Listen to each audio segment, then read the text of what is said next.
Asyhadu an la ilaha illallah wahdahu la syarika lah wa asyhadu anna Muhammadan abduhu wa rasuluh.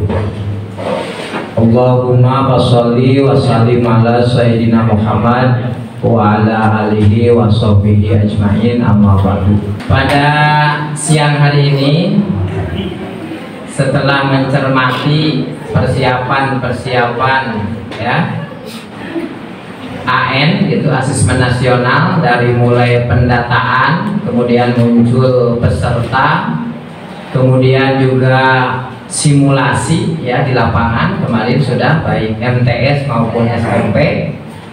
Maka ada beberapa hal yang ingin diketahui oleh Bapak Ibu guru semua. Sebetulnya bagaimana asesmen nasional ini ya. Alhamdulillah dari SMP Al-Muhajir ini selalu berpartisipasi untuk kegiatan di Dinas Pendidikan. Kemarin ngeplog Piala Kepala Dinas Pendidikan, alhamdulillah juara ketiga ya, alhamdulillah. Kemudian KOSN yang pencaksilat juara ke-1 Purwakarta dan mewakili ke Jawa Barat. Kemudian Forum TPM mengadakan menulis surat untuk gubernur tingkat Jawa Barat, ada yang juara pertama dari siswa yang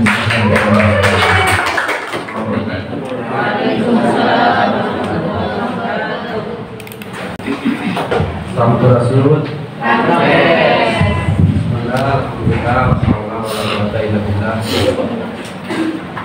dan syukur kita panjatkan kepada Allah Subhanahu wa taala. Alhamdulillah tetap rahmat dan hidayahnya kita sampai saat ini, siang ini masih diberikan kekuatan.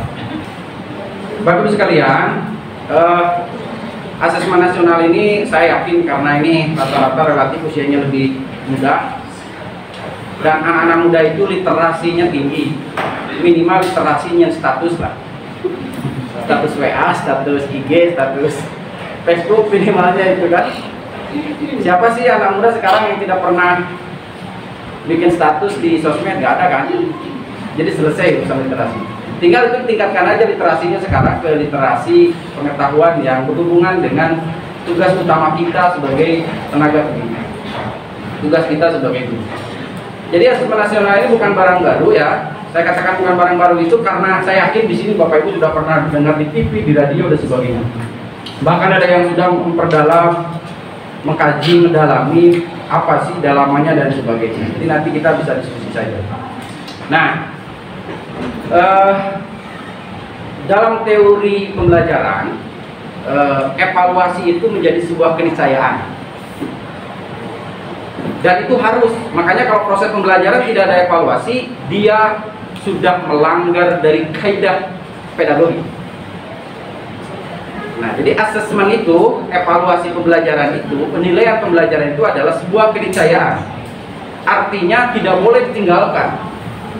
Itu adalah bagian dari satu kesatuan yang utuh dalam tata kelola mikro pembelajaran. Nah, karena itu menjadi penting hari ini, karena Indonesia ini kan negara yang sedang mencari formulasi bentuk tata kelola ya. Termasuk dalam tata kelola pendidikan ini kan Indonesia ini menganut dua mazhab kalau istilah saya ini. Ada mazhab Kemenak, ada mazhab Kemendikbud kan. Nah, KKM itu mazhabnya Kemenak itu. Ini istilah saya ya. Saya ini mazhabnya mazhab Kemendikbud. SD, TK, SMP, SMA itu SMK mazhab Kemendikbud. Kalau sanawiyah itu, MIRA itu, madrasah aliyah itu adalah mazhabnya Kemenak. Dan itu adalah fakta. Suka tidak suka, mau tidak mau, fakta realitas tata kelola yang dibangun oleh sistem pendidikan. Meskipun wacananya sampai hari ini terus berkembang bahwa ini disatukan pengelolaan pendidikan itu satu pintu. Sekarang Permendikbudnya, Permendikbud 17 itu, dan hari ini sudah lahir peraturan pemerintah revisi dari PP 19 tentang Standar Nasional Pendidikan yang direvisi menjadi PP 57 tahun 2001 tentang Standar Nasional Pendidikan, bahwa penilaian itu hanya dilakukan oleh 3 pihak. Yang pertama adalah kementerian, dan kementerian itu melakukan penilaian, melakukan evaluasi yang sifatnya adalah kebijakan, tidak menyangkut judgement. Nah, dulu zaman UNBK kan lulus tidak lulus itu menteri Pak, protes di mana-mana. Kepala sekolah guru tidak diberikan kewenangan untuk menjudgment bahwa anak ini lulus dan tidak lulus sekolah. Lamun hasil wena goreng pasti tidak lulus, menteri langsung menjudgment akan gitu. Nah sekarang sudah enggak. Nah yang kedua yang berhak melakukan penilaian itu adalah satuan pendidikan. Dan yang ketiga adalah pendidik. Maka ada penilaian pendidikan yang dilakukan oleh pendidik, penilaian pendidikan yang dilakukan oleh satuan pendidikan, bukan oleh kepala sekolah ya, satuan pendidikan. Dan yang ketiga adalah oleh Kementerian Pendidikan. Formulasi penilaian yang dilakukan oleh Kementerian Pendidikan yang sifatnya sentralistik secara nasional inilah wujudnya yang dinamakan dengan asesmen nasional. Jadi asesmen nasional itu adalah pengejawantahan kebijakan penilaian pendidikan yang sifatnya level nasional. Dan fungsinya adalah bukan untuk menjudgment. Maka AKM ini, AN besok itu tidak menjudgment siswa. Ya, tidak menjudgment siswa lulus, tidak lulus dan sebagainya. Yang berhak melakukan judgment dalam penilaian itu hari ini adalah hanya dua pihak. Satu adalah guru, yang kedua adalah satuan pendidikan. Penilaian yang dilakukan oleh satuan pendidikan itu bentuknya apa? Ujian sekolah. Makanya sekarang itu ujian sekolah itu pasti akan berbeda formulasinya antara sekolah yang satu dengan sekolah yang lain.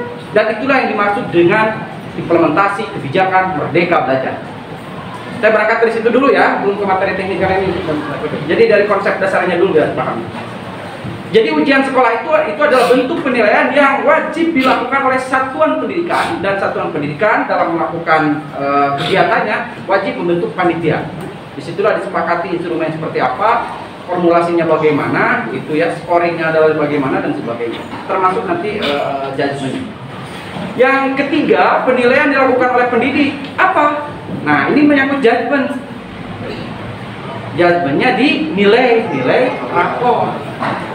Jadi UAS, UTS, penilaian harian itu adalah bentuk penilaian evaluasi yang dilakukan oleh guru, dan guru berhak melakukan judgement di sini. Jadi hari ini kemerdekaan pedagogi guru itu sudah terjamin.